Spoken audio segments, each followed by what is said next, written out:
We all know that coming into the UK as a care assistant is a reigning topic now. But it's very, very important for us to understand the type of care assistant that you can be in the UK before you even think of signing that contract or before you start applying or even looking for a job. There are so many types of care assistant. The roles may differ, your location may differ, and everything that is involved in care assistant is not just about applying as a care assistant. So in today's video, I'm going to be telling you about care assistant role, the different type of care assistant that we have in the UK, the advantages and the disadvantages, how you can apply. If you've not seen my video on how to easily apply for any care work or even any job at all in the UK, please check out that video. And if you don't know, I have a vlog channel called Gloria's Vlog. That is where I share all my daily life experience with you, everything in between, just telling you how to get into the UK, everything that happens once you're in the UK, what you should expect, and how my life has been living in the UK. So please kindly be kind enough to subscribe to this channel, and if I'm not asking too much, subscribe to my vlog channel as well. I promise you, you're not going to regret. So now let's get into the video. There are so many types of care assistant's job role. The first one on our list is care assistant or carers. You can hear care assistant, they're the same as carers, so there's no difference. And carers can work in either residential home or in a nursing home. In a nursing home, you have people who live there, and you as a carer will come in, depending on when you're on duty, you come in, take care of them, help with their washing, their cleaning, tidy up their room, serve their meal, help them to feed, change their pad, help them to reposition, do the recording. You just go into a particular place like an organization where you go and you take care of them. You can have people with dementia, people with disability, people with, it can be varieties of residents that are going to have, and mainly you call people who live there, you call them residents. And you can also have in a residential home where these people, they only have maybe high demand need. They may need you to just remind them about their medication. Some of these residential homes do not even have nurses, but if they have a problem, they will just invite nurses, invite health practitioners, invite the doctor in to just come and take care of whatever the problem is. But generally, you have carers in residential homes who are almost leading. So the people in residential homes, sometimes they don't need a lot of things. They may be psychologically sound, they may not have dementia. It's just that they need extra hand for you to assist them. So if you're going to be a carer in a residential or in a care home, you have a standardized way of working, you have your own rules, you do almost the same thing every day. So you have people who have set aside some rules that you have to follow: the time of medication, the time of feeding. Although your nurses, if you're in a care home, your nurses are the ones who are going to be doing the medication, doing the wound dressing. Main things that are for nurses will be done by nurses.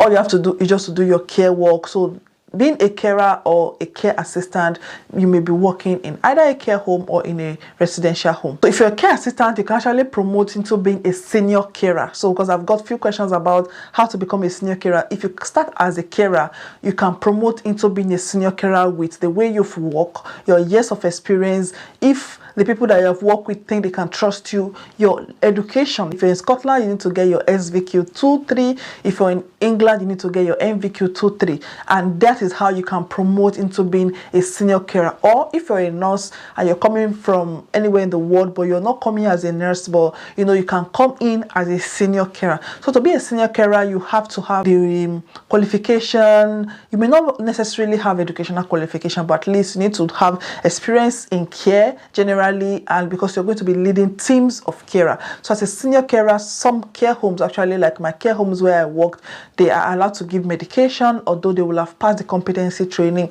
So you are able to induct the new carers coming. You're going to be in charge of all the carers on your shift or in your unit. Also promote to become a senior carer. So senior carer is just like a higher rank of a carer. So this is actually a good level. And the thing is, as a carer, as a senior carer, if you can do your trainings, your SVQs, your NVQs, you can actually use it as an entry level into becoming a nurse.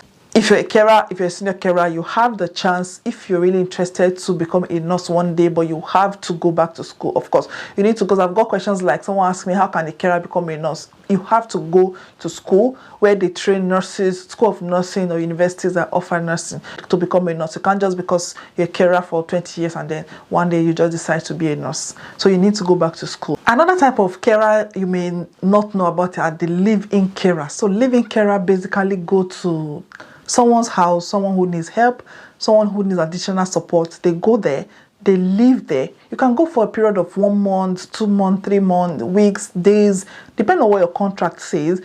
You're going to leave, they may have one small room or just a spare room for you to stay. So you're there morning, afternoon, night. You're going to have your off days and you have your break as well. But it will be dependent on what your contract says. Some you may just be working through the day, and at night someone else will come and sleep over. It is just for people who need care 24 hours. When you're going to be a living carer, you may be required to help them do their shopping, go out to the pub with them if they can still go out all their errands, go for exercises, help them with their laundry, help them to cook, assist them to eat, remind them to take their medication, clean the house. So if you're a living carer, you're going to be there, like living there.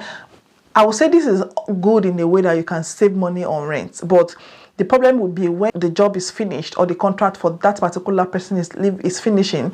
If you don't get another job immediately, you may not have a place to stay. So you may still require to have your own personal rent. I would have said living carer would have been a very good option if you're coming actually from abroad, and that will save you cost of rent. And if you're a living carer, you have to be extra careful because everything is going to be your responsibility, and the family of those you're going to be taking care of also have to trust you. You need to make sure that they have this trust in you, so so they don't accuse you of anything, and you also need to very compassionately just treat them like they're your family, so you can put out your best. So if you're a living carer, it is just basically living with someone who needs that extra hand 24 hours. They need it, but you have your time when you can go off.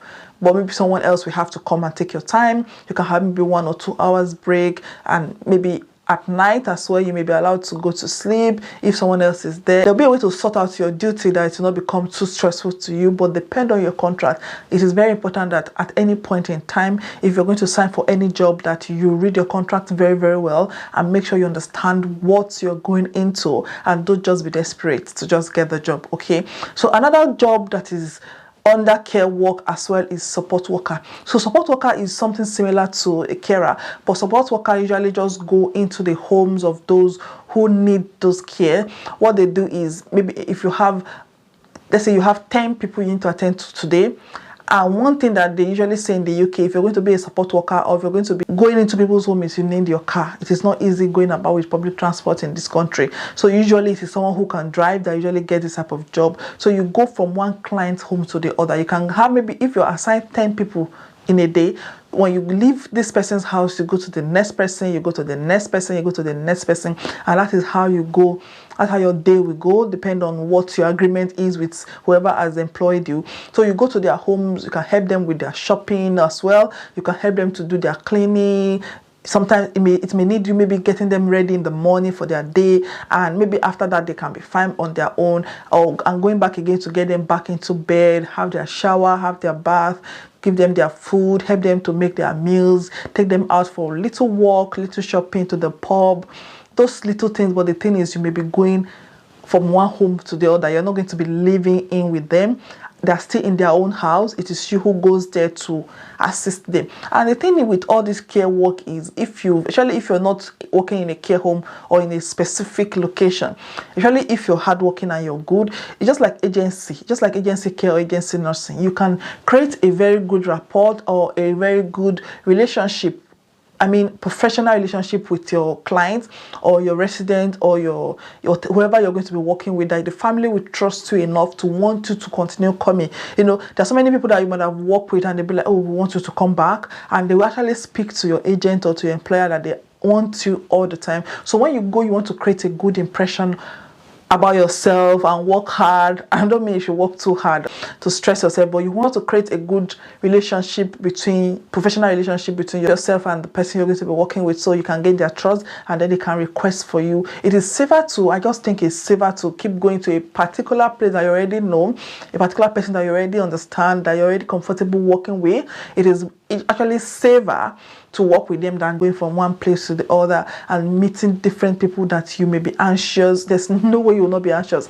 No matter your years of experience, there's no way you will not be like, oh God, what if they don't like me? What if So if it's the person that you already work with and they're already good with you, you're good to go. If you create a good impression, they may allow you to keep coming and you just base there basically for some months or weeks until your service is no longer needed. So if you're interested in any of this job, right now is your chance. If you're not even in the UK, it's time for you to now start preparing yourself. Volunteer in hospitals, volunteer in care, volunteer somewhere that you can use as a reference to say you've done this before. And please, if you're going to go into any of this job, you need, I always say, you need to be compassionate, you need to be ready, you need to be focused, you need to be determined, you need to be people's person. Don't just go into it for the money, and know what you're really going into.